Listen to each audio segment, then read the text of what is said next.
ভয়ংকৰ, উদ্বেগজনক আৰু চিন্তনীয়। পৰিতাপৰ কথা মৰিয়নিত এতিয়া আমি দেখিবলৈ পাইছোঁ যে ড্ৰাগছৰ যি অবাধ প্ৰচলন, অলিয়ে গলিয়ে আমি ড্ৰাগছ প্ৰচলন দেখিবলৈ পাইছোঁ। আৰু এই ড্ৰাগছ প্ৰচলনৰ ফলত কি হৈছে, কণ কণ যিবিলাক ল'ৰা ছোৱালী, নতুন প্ৰজন্ম, স্কুলত পঢ়ি থকা ল'ৰা ছোৱালী, কলেজত পঢ়ি থকা ল'ৰা ছোৱালী, এই ল'ৰা ছোৱালীবিলাক আসক্ত হৈছে। শৈক্ষিক নগৰী যোৰহাটত ভয়ানক হাৰত শিপাইছে বৰবিহ ড্ৰাগছ।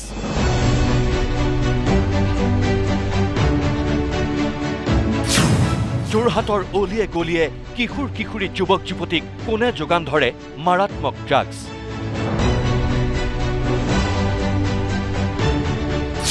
ড্ৰাগছ আসক্ত নৱম শ্ৰেণীৰ ছাত্ৰীৰ মুখত ভয় লগা বৰ্ণনা।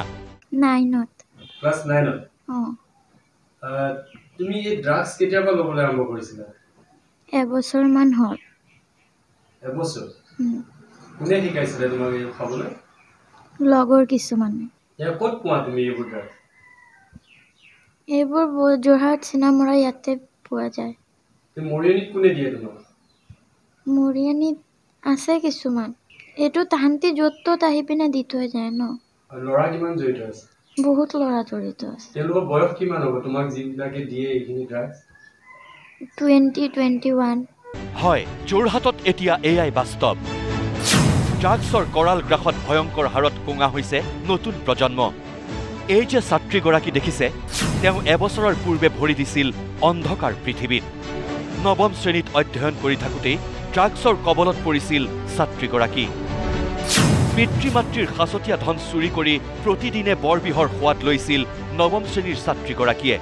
নিজৰ লগতে সহপাঠীৰ সৈতে নিতৌ সেৱন কৰিছিল মাৰাত্মক ড্ৰাগছ। কাৰণ যোৰহাট চহৰ আৰু মৰিয়নিৰ চুকে কোণে অলিয়ে গলিয়ে একাংশই হাতে হাতে লৈ ফুৰে ড্ৰাগছৰ কণ্টেইনাৰ। আৰক্ষীৰ কুম্ভকৰ্ণ নিদ্ৰা আৰু ধৃতৰাষ্ট্ৰৰ ভূমিকাৰ বাবেই এইগৰাকী ছাত্ৰীয়েও সহজতেই খোজ দিব পাৰিছিল জীৱন নিঃশেষ কৰাৰ ভয়ংকৰ জালখনত।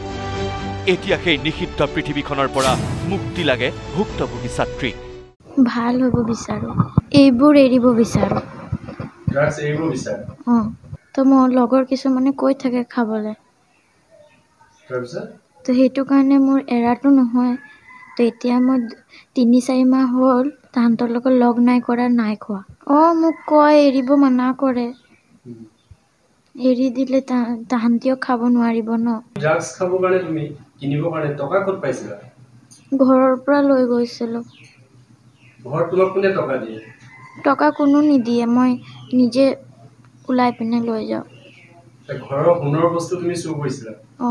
2000, 1000, 1500। কিহত কিনা? চাদা টেমি। চাদা টেমি। চাদা টেমি। চিনাকি কিমান ল'ৰা আছে? বহুত ল'ৰা আছে। বহুত ল'ৰা আছে। কিন্তু যোৰহাটৰ দৰে এখন শৈক্ষিক নগৰীত কেনেকৈ ইমান সহজতে উপলব্ধ হয় বৰবিহ ড্ৰাগছ? কেনেকৈ টাৰ্গেট কৰা হয় কিশোৰ কিশোৰী যুৱক যুৱতীক? তেন্তে শুনক ড্ৰাগছ মাফিয়াৰ নিকৃষ্ট কৌশলৰ কাহিনী। প্ৰথমে ড্ৰাগছ মাফিয়াই ধন নোলোৱাকৈয়ে নতুন প্ৰজন্মৰ হাতত তুলি দিয়ে মাৰাত্মক ড্ৰাগছ। তাৰ পাছতেই শিক্ষাৰ্থীসকলক ঘৰৰ পৰা গহনা গাঁঠৰি আৰু ধন চুৰি কৰি আনিবলৈ বাধ্য কৰোৱাই ড্ৰাগছ মাফিয়াই। বিপথে পৰিচালিত হোৱা সন্তানৰ অভিভাৱকে দিলে ভয়ংকৰ বৰ্ণনা। সৰু সৰু ল'ৰা ছোৱালী, স্কুলৰ ল'ৰা ছোৱালী, কাৰোবাৰ ঘৰৰ ল'ৰা, কাৰোবাৰ ঘৰৰ ছোৱালী একদম ড্ৰাগছ, গাঞ্জা সেইবিলাকৰ কাৰণে বিপদগ্ৰস্ত হৈছে। প্ৰথম পইচা নোলোৱাকৈ খুৱাইছে, পাছত গৈ পেলাই যেতিয়া সিহঁতৰ নেচাত পৰি যায়, সেইটো সময় গৈ পেলাই মানুহখিনি প্লান কৰায় যে তাৰ ঘৰৰ বস্তুখিনি, তাৰ সোণৰ বস্তু বা বাকী যিখিনি মূল্যৱান বস্তু ওলাই পেলাই আনি দিয়ক। যোৰহাটৰ নতুন প্ৰজন্মক পংগু কৰাৰ ভয়ংকৰ ব্লু প্ৰিণ্ট তৈয়াৰ কৰি লৈছে ড্ৰাগছ মাফিয়াই। চল চাতুৰি আৰু চক্ৰান্তৰে শৈক্ষিক নগৰীৰ যুৱক যুৱতী কিশোৰ কিশোৰীক নিজৰ জালত পেলাই লৈ নিৰ্বিঘ্নে চলাই গৈছে বৰবিহৰ বজাৰ। কাৰণ আৰক্ষী অস্তিত্বহীন, আৰক্ষী মেনেজ, যাৰ বাবে বহুত শিশুৰ দেহত ধৰা পৰিছে HIV-ৰ দৰে মাৰাত্মক বীজাণু। যোৰহাটত ড্ৰাগছৰ ভয়াৱহ প্ৰচলন দেখি হাহাকাৰ লাগিছে সচেতন মহলৰ। নৱপ্ৰজন্মৰ মাজত দেখা দিয়া এই সমস্যাটো এই ড্ৰাগছৰ যিটো তেওঁলোকৰ আসক্তি বৃদ্ধি এইটো এটা ভয়ংকৰ সমস্যা দেখা দিছে বিশেষকৈ মৰিয়নি অঞ্চলত আজি কেইদিনমানৰ আগতে ড্ৰাগছৰ ঘাটি উৎখাত কৰা হৈছে বিভিন্ন কেইবাজনো যুৱক ইয়াৰ লগত জড়িত থকাৰ প্ৰমাণ পোৱা গৈছে তৎসত্ত্বেও আৰক্ষীৰ কিন্তু ভূমিকা আমি অকণমান নিষ্ক্ৰিয়তা ভূমিকা অৱলম্বন কৰা দেখা গৈছে উৎসটো হৈছে ড্ৰাগছ গতিকে ড্ৰাগছৰ ভেটি উচ্চ নহ'বই লাগিব মৰিয়নিকে নহয় সমগ্ৰ অসমত বা সমগ্ৰ দেশত ড্ৰাগছৰ ভেটি উচ্চ নহ'লে এই নৱপ্ৰজন্ম কিন্তু ধ্বংস হৈ যোৱাৰ পূৰা মাত্ৰাৰ অৱকাশ এটা আছে ল'ৰা ছোৱালী এতিয়া নৱম শ্ৰেণীত পঢ়ি থকা দশম শ্ৰেণীত পঢ়ি থকা বা কলেজত পঢ়ি থকা এই ল'ৰা ছোৱালীখিনি যেতিয়া ড্ৰাগছৰ প্ৰতি আসক্ত হৈছে এটা খুব মানে চিন্তনীয় বিষয় মৰিয়নিৰ কাৰণে অভিভাৱকসকল খুব চিন্তিত হৈ পৰিছে কাৰণ এইটো এটা নিয়ন্ত্ৰণৰ বাহিৰলৈ গৈছে এতিয়া প্ৰশ্ন হয় শৈক্ষিক নগৰীক ধ্বংসৰ গৰাহলৈ ঠেলি দি ৰং চাই থকা আৰক্ষীয়ে সাৰ পাব কেতিয়া নে মেনেজৰ অংকত শেষ হৈ গৈ থাকিব যোৰহাটৰ নতুন প্ৰজন্ম মৰিয়নিৰ পৰা প্ৰাঞ্জল পাওগাম নিউজ লাইভ